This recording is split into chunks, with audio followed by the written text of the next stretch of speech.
für die erste Rede Herr Kaufmann zu begrüßen. Herr Kaufmann ist der I will now give the floor to Stefan Kaufmann, who is the Innovation Commissioner for Green Hydrogen and Federal Ministry of Education and Research. You have the floor, sir. Ja, sehr geehrter Herr Michel, sehr geehrte Frau Gabriel, sehr geehrter Herr Rottner. Mrs. Gabriel, Mr. Rottner, Mr. Michel, I'm delighted to be in Brussels today to close this conference. I am very happy with to be here at the Baden-Württemberg representation. This is in a way home for me. I come from Stuttgart, and I think that Stuttgart is at the core of European policy. It has been a long time since I've come to the Baden-Württemberg representation, and I think that Stuttgart is at the crossroads of Europe. Hydrogen is a cross-border issue. It is an issue that is of great interest for many countries. Wherever we are in the world, we are affected by climate change, be it in the Baden-Württemberg region, in France, or elsewhere in Europe. We have to strive our best. Within 2050, Europe should be carbon neutral, and Germany wants to limit greenhouse gas emissions and reduce them by 50%. I think that we need to give up on fossil fuels, but unfortunately the war in Ukraine has not helped us move in the right direction, as we still need to import huge volumes of gas from Russia with embargoes. Prices in Europe are skyrocketing.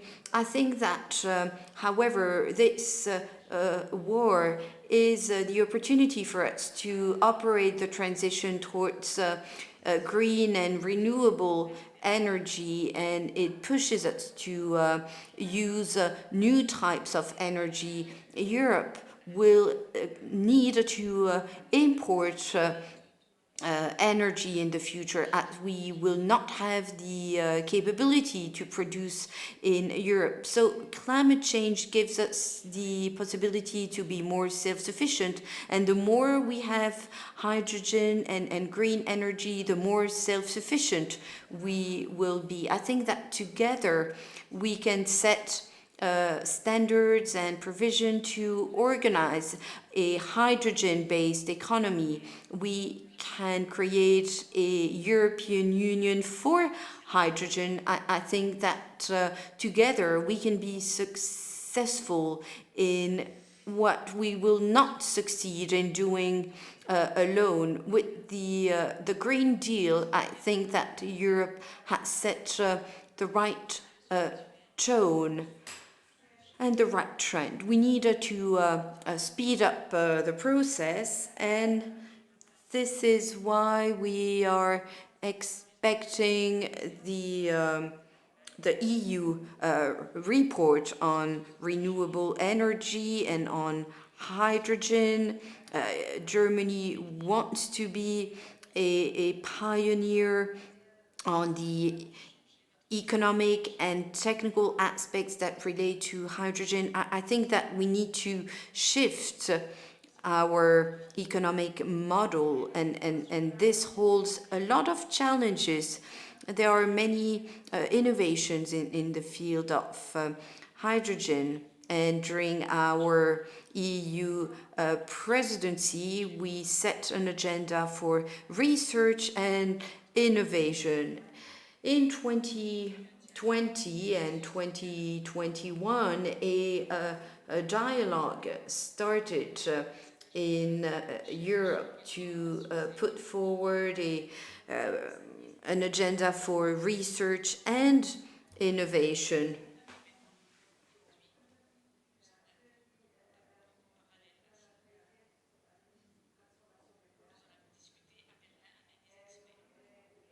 And we also held a meeting in Berlin with experts, during which we talked about the hydrogen economy and the agenda for green hydrogen.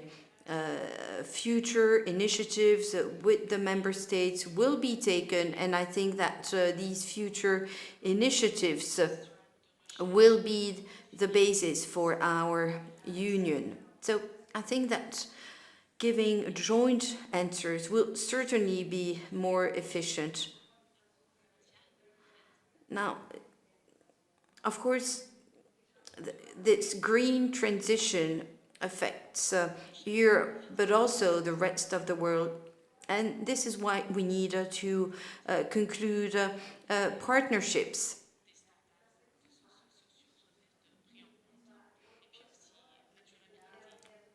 Social standards, sustainability are a few of the criteria that need to be taken into account. 70% of our energy needs to be imported. In the future, this figure might rise to 80%. It is true that wind and solar energy are key elements when it comes to producing hydrogen, but we lack such natural elements. And at the same time, our population and our industry need hydrogen. So we will cooperate with countries that have vast amount of solar and wind energy, countries in the north of Europe, in the south of Europe, but also in the east of Europe. And there are many projects that will require hydrogen to be transported on the Danube River. So I think that Germany has something to offer to Europe in terms of infrastructure, in terms of technology, and I think that we need to embark our partners in this initiative. So we need to work beyond borders towards a common goal.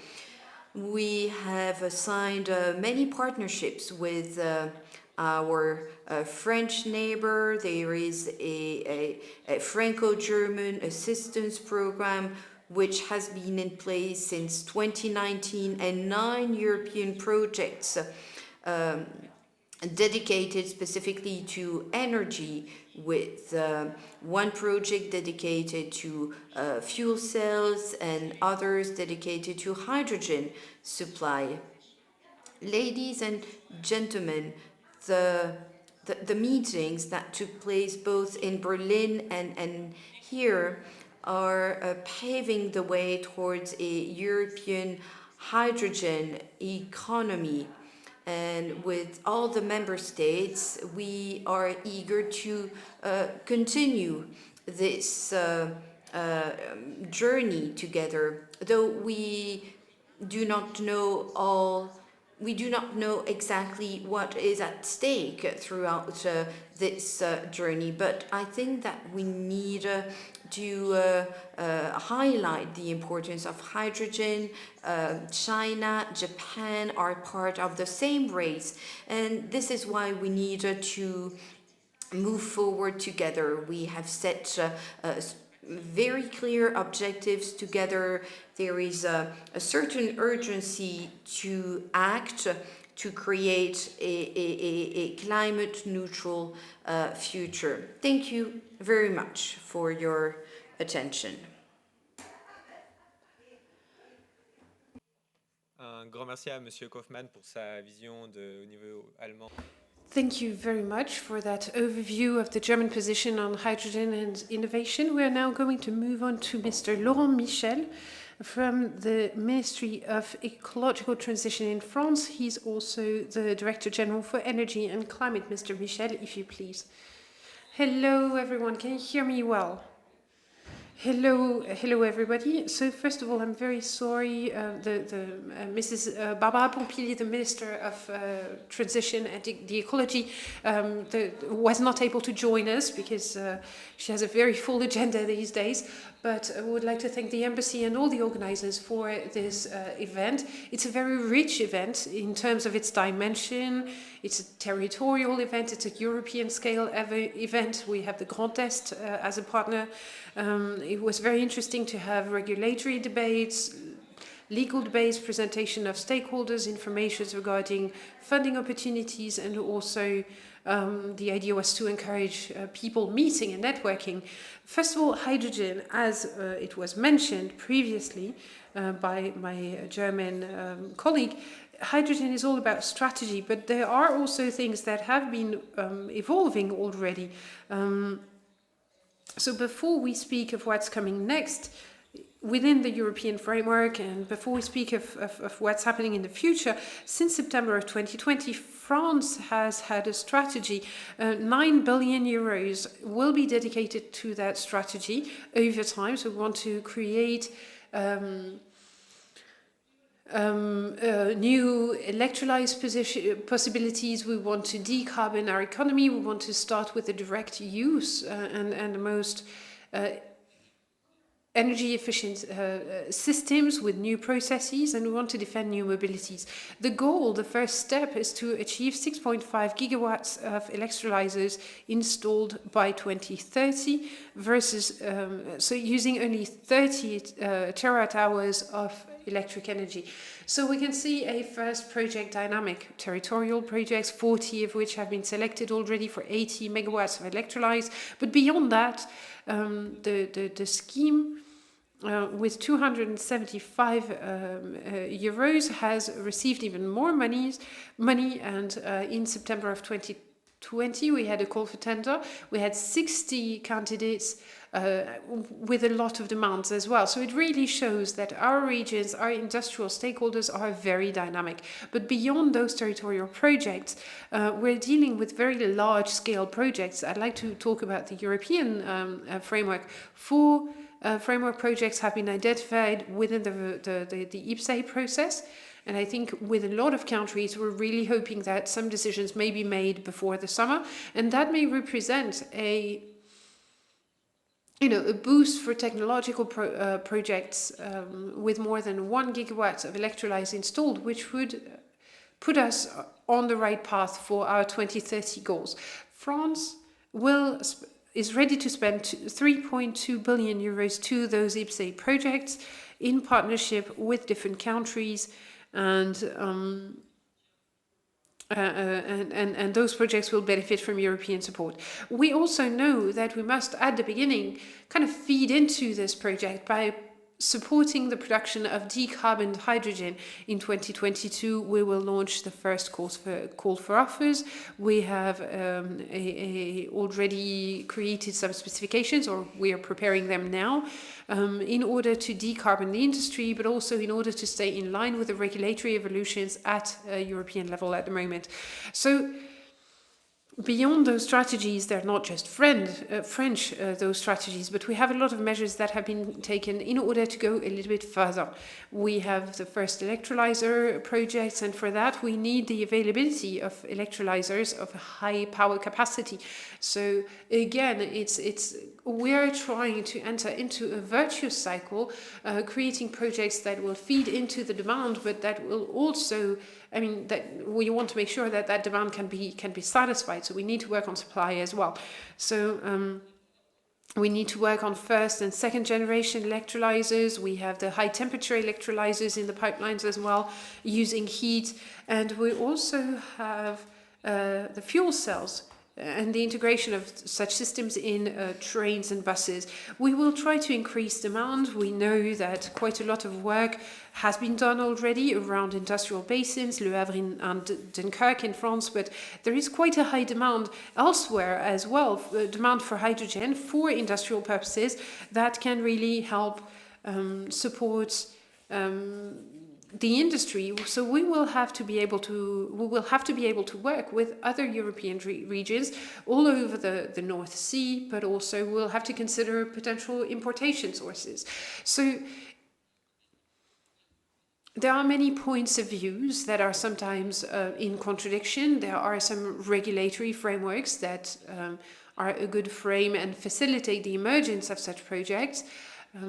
In terms of regulation. So what do we call decarboned hydrogen in Europe? Does it come from renewable energies, from decarboned energies, sources, from an electricity perspective? What are the frameworks for infrastructures and markets? How can we develop progressively in a flexible way that cannot be done alone, but that cannot also create a complete independence? How can we have the right mix of hydrogen imported and hydrogen produced? And the things at stake go beyond hydrogen alone. Producing enough decarbon energy in sufficient volumes is important for all types of use, especially for mobility. So regulations and European impulses are crucial at the moment on that. The many European texts, including Fit for 55 and other texts as well, have broached the theme of hydrogen. We have the taxonomy regulation within the ENR regulations, we have the gas package, we have the regulations about cross-border infrastructures, and we've had some signs as well from the European Commission. I'm sure there may be new announcement within the framework of Repower EU regarding hydrogen production and hydrogen imports. So there are quite a lot of debates that aren't easy, that are complicated debates, and that must make progress and must be fine-tuned. We can't define everything immediately, it's not easy, but what is the additionality of ENRs like that for hydrogen? Well, how do you define renewable hydrogen? How do you define low-carbon hydrogen for the importation? France has expressed its position within the EU. The idea is not to exclude it. The idea is to not discourage European production. The idea is to not create a new dependency. The idea is not to empty some countries of their renewable energies. The idea is to have here in our countries a real move away from carbon and real partnerships. There is a path to be followed for intra-European and extra-European collaborations. But for that purpose, and this is also why we've been insisting on all the industrial dimensions as well, we have to make sure that we can guarantee European strength and European independence. We are thinking about electrolyzers, but also, the stacks, the fuel cells, the storage facilities, etc. All of that will be important in order to create, as we have for other European approaches, through bilateral work and with the support of the European Commission. For batteries, for example, we have made sure that we could have our own batteries. We can do that for electrolyzers as well, for high temperature electrolyzers, among other things. For imports, I'm sure we can find some criteria in order to have the same demands, to have the right additionality for low carbon content, CO2 content, in order to make sure that the hydrogen we have is the hydrogen we want to use. The idea is not to depend on fossil hydrogen, obviously. We then must find a strategy or a framework. Some believe we should regulate immediately, others believe that some flexibility is necessary. It's a complicated debate. I do not know what will be the outcome, but we will need to transport hydrogen, sometimes over quite long distances. At the same time, we must be able to develop local consumptions and local production. I think it's important for stakeholders too. So how can we think and how can we, create infrastructure for the future with the right regulation that doesn't have to be the same as for electric or gas networks? So we really need to think about that. And I think we're at a moment where everything is still quite open. There's one red flag or one point that we need to pay attention to. I think short term, some infrastructures were transporting natural gas, and maybe they could transport hydrogen now, but I think we should mortgage our future. I think what matters is that we need to convert them and make them more mixed. I mean, it's important to find the right balance. This entails a lot of work, many job sites. It's important within the European framework and at European level. It's important to fine-tune the regulations, to make sure that some projects bear fruit, especially cross-border projects with Germany. We have research, development and innovation collaboration, we have industrialization collaborations, and it's all of those dynamics. And I'm quite sure that that you talked about it at length today, and will continue to talk about it in the coming weeks and months. All of that will feed into the decarbonation of Europe. Thank you very much, and I wish you a very nice end to your meeting, and a very nice evening in Brussels, or maybe remotely, wherever you might be. Thank you very much. Un grand merci à Monsieur le Directeur. Thank you very much to the General Director for his perspective on the French strategy. We are now going to welcome the President of the Grand Est region, Mr. Rottner. I will leave the floor to you.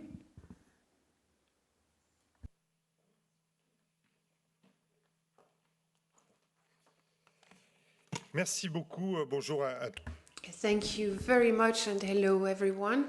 I'd like to particularly greet Mariya Gabriel, the European Commissioner. Thank you very much for being here.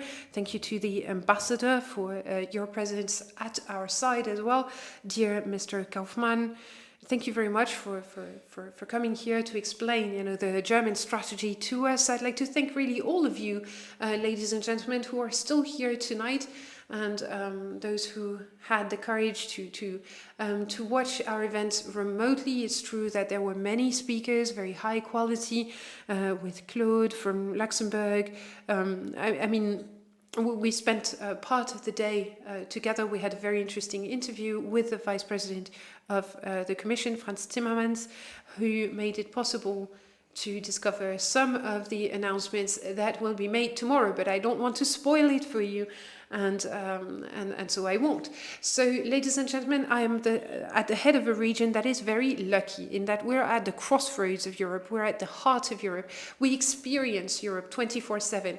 I'm also a president that is a simple person. I'm a happy person. I'm a pragmatic person. But I do have some question marks. Sometimes I wonder. I wonder when I try to understand the strategies, and I do say strategies with an S, in terms of renewable energies.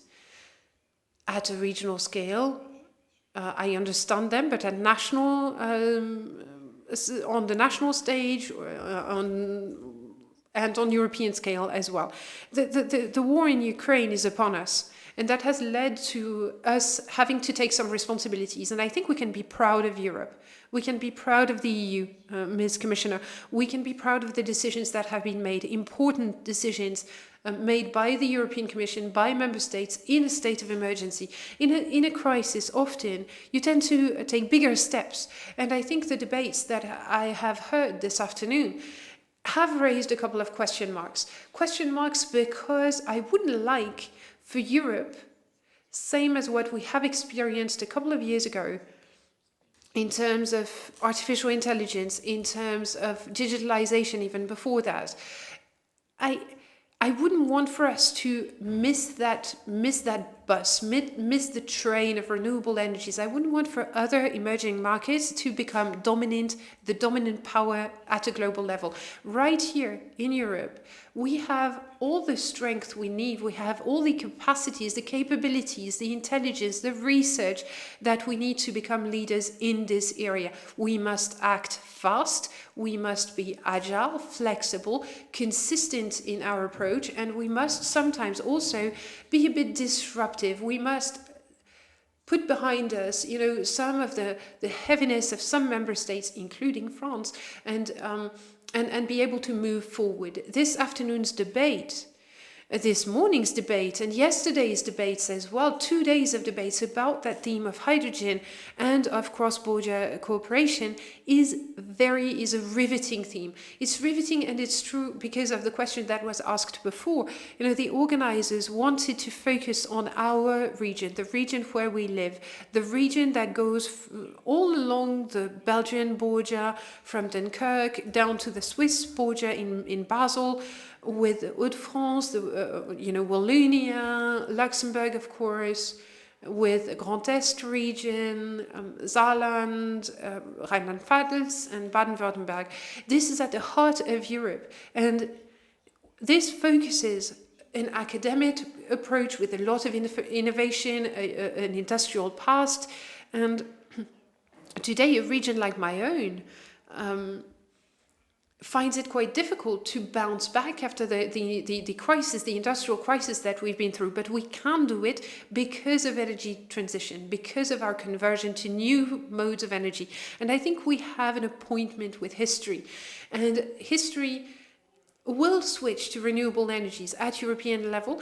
There are differences, of course, but in Europe, I think we need to have a mature outlook on nuclear energy and on the differences that still exist today. But we must take the right path, and we must take that path forward in order to make progress.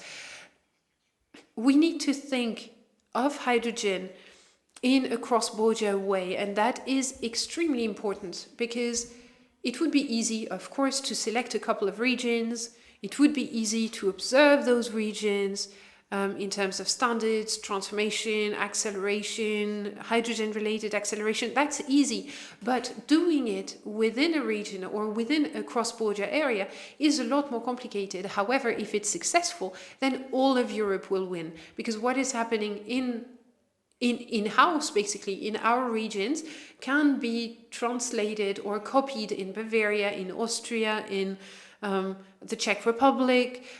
You can really duplicate our solutions in other European regions where we have access to the sea. We have hydrogen transportation infrastructures, as Claude said.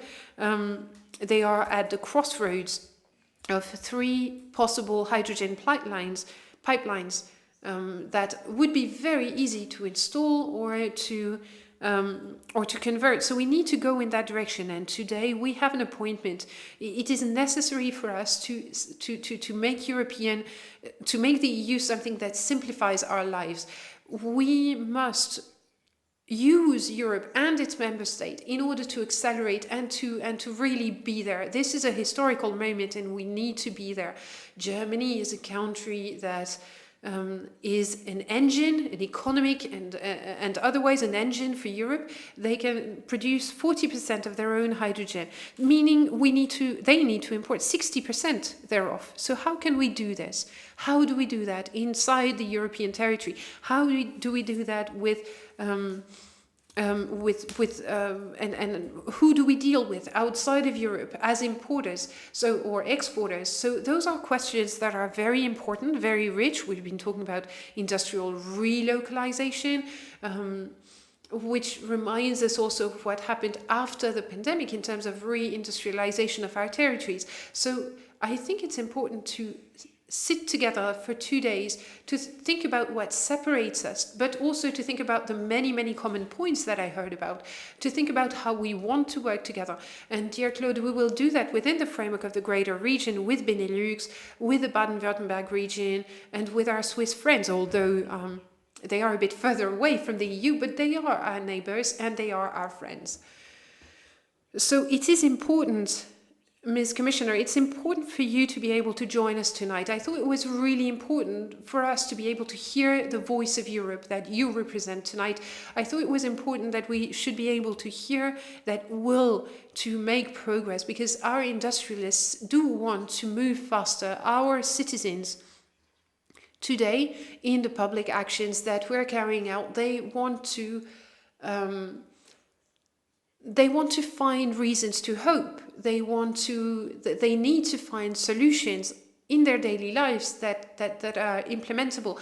Our companies, in terms of mobility, must also understand and guarantee that transformation. Operated as political decision makers, we have to keep an eye on heavy goods transportation and renewable energies. All of that is a whole list of challenges and a whole list of necessary investments. I know that Europe wants to spend 200 million euros in the coming years for that transformation and transition. I can tell you that regions, and French regions especially, will be there to support a Europe of progress, a Europe that is disruptive, that is changing, that is moving on away from preconceived ideas, that is willing to be more active and more agile. I'm very proud of the Europe I live in, of the Europe of progress, of a Europe that is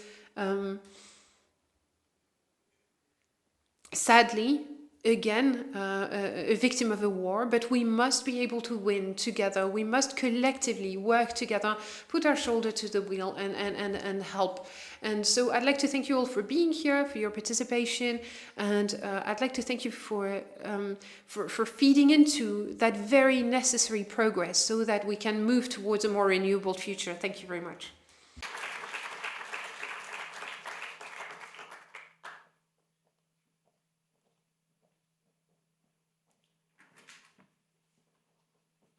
Merci, Monsieur le Président. Thank you very much, Mr. Rottner.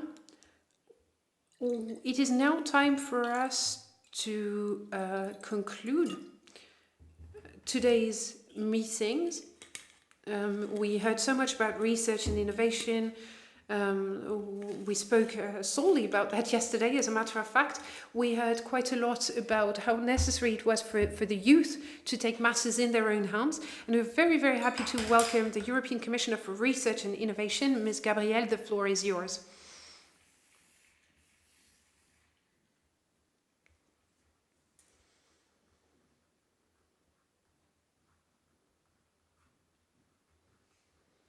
Thank you very much, dear Commissioner Kaufmann, dear Mr. Rottner, dear ministers, dear ambassador, Mr. the General Director, ladies and gentlemen. First of all, it's a real pleasure for me to be with you tonight to speak of a theme that is very important for the future of Europe. It's been highlighted time and again. I'd really like to thank the organizers for having set up this event today and yesterday. It is true that this is a theme that has become more and more of a priority on the European agenda. And it is also thanks to conferences such as ours that we will be able to fulfill our ambitions. It is true that for Europe, for the European Commission, the development of hydrogen has become crucial in terms of our European ambition to become a climate neutral continent by 2050. We have made quite a lot of progress since the beginning or since the German presidency of the EU in 2020 with the launch of the first pilot project with the European research space on hydrogen. But it is true, President Rottner, that the war with Ukraine is encouraging us to move away from our dependency from Russian oil and gas.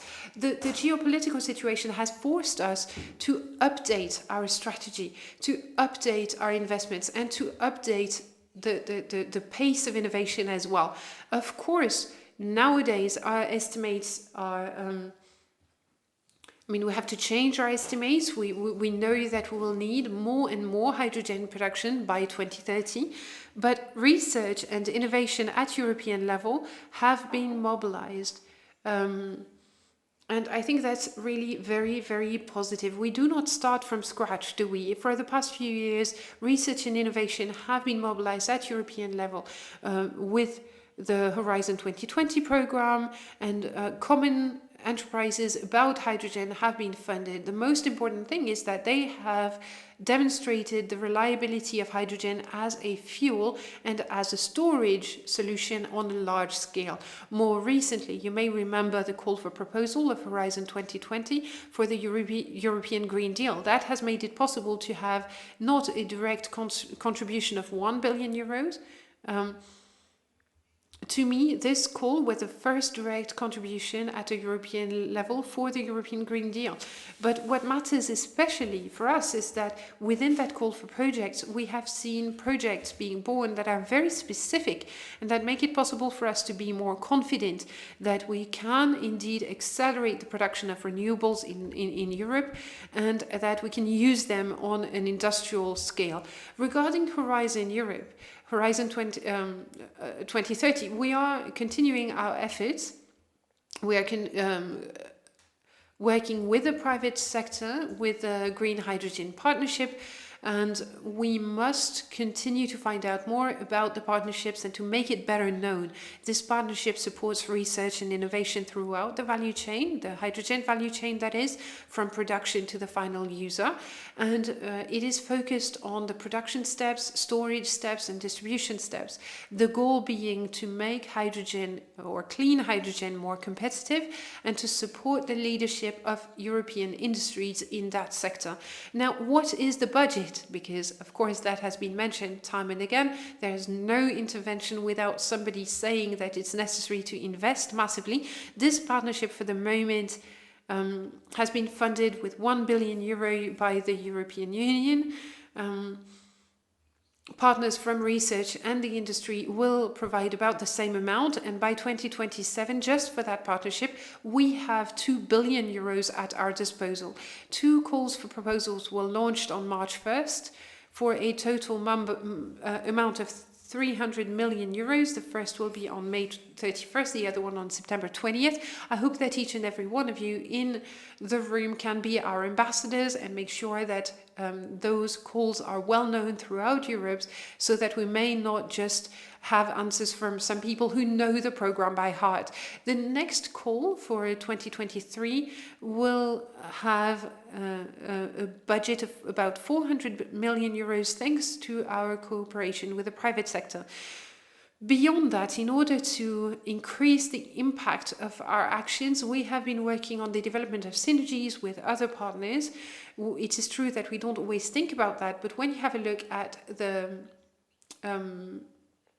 the programs, when you have a look at the pillars of where the partnerships are, we're talking about billions of euros.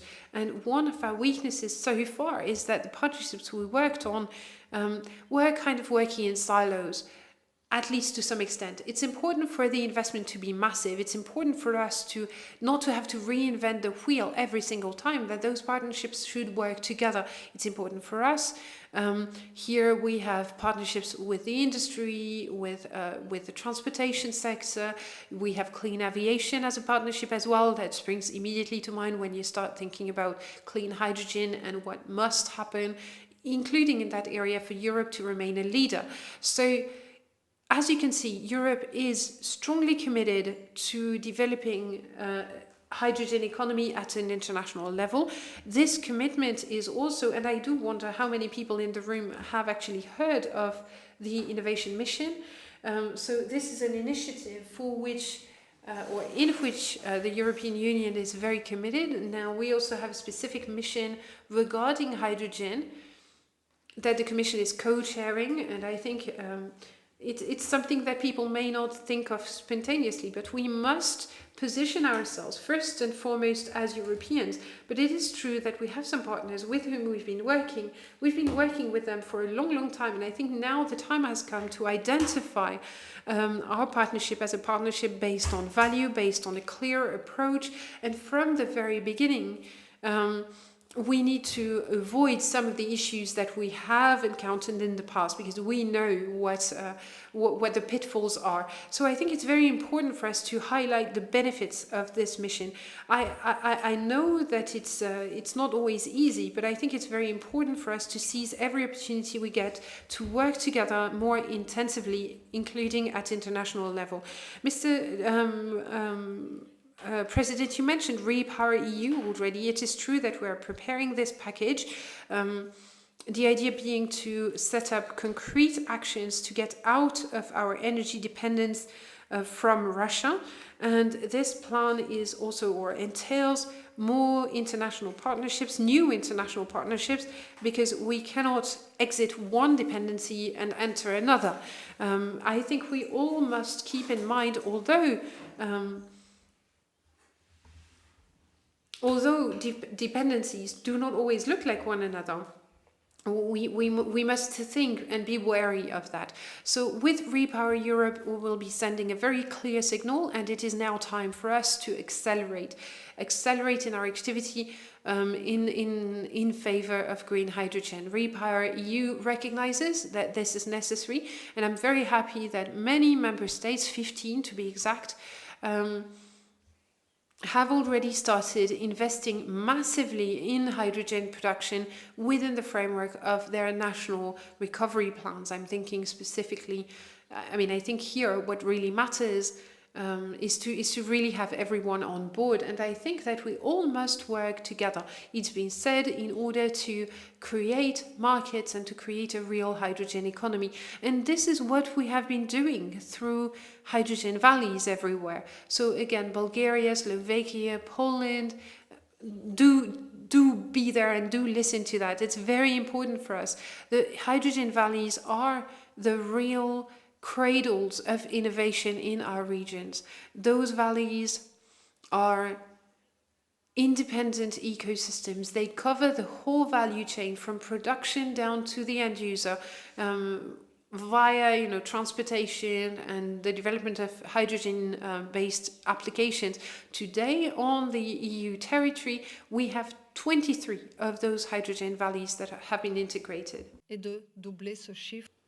I want to double this figure within 2025, not by 2050, but rather within 2025, because, we need to convince people about the assets of such investments. I would like to invest 200 million euros as of this year to reach a number of 50 hydrogen valleys within the next 3 years. So we have presented a very nice hydrogen strategy, and now we will need to make sure that this potential does not get lost and is not left within the hands of people who do not pursue any European goals. Our goal is to reinforce the action of member states who invest in hydrogen. The idea being to encourage them to invest in hydrogen and create local-based infrastructure and ecosystems. Of course, we do support the European dimension. We would like to put these valleys into a network so that they can exchange their know-how and their experience, because when it comes to energy, we do have solutions that are adapted to regional and national features, but we also need European solutions, because this climate neutral economy is our common goal. And there's something else I would like to stress. This is another very strong message of this conference. In order for us to launch these initiatives, we need a cooperation of local, regional, national, industrial players, European citizens. I'm also in charge of education at the European Commission. And for a hydrogen economy to be operational, we need talented people. We need this talent for this technology to be part of our lives.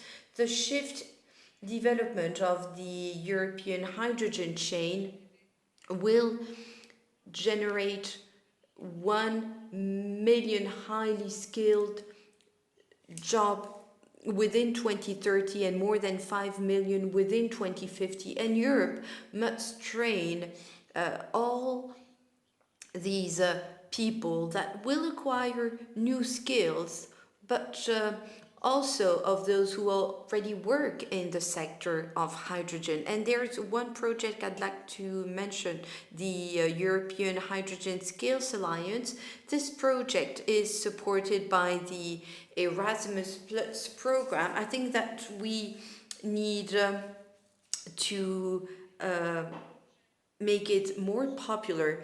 It is borne by several partners, and the project is to conceive a sustainable and innovative a framework to promote competences in the field of hydrogen, thanks to a long-term cooperation between the industry and the academy, where we will need to assess the needs of the market, to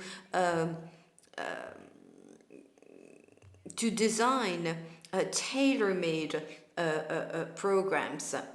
So I think on the long term, a European master in hydrogen would be key, so that the holder of the diploma can enhance it throughout Europe. And I know I can rely on my team to pursue this project. Let me remind you once again how this deep cooperation between the EU, the member states, the regions, and all the value chain stakeholders is key. This systemic approach, if it is to be adopted, will make the difference in adopting hydrogen to fight against climate change and make it climate neutral. So thank you very much for cherishing these subjects and for giving these subjects the right content based on our values and the objectives that we pursue together. Thank you very much. Thank you very much, Mrs.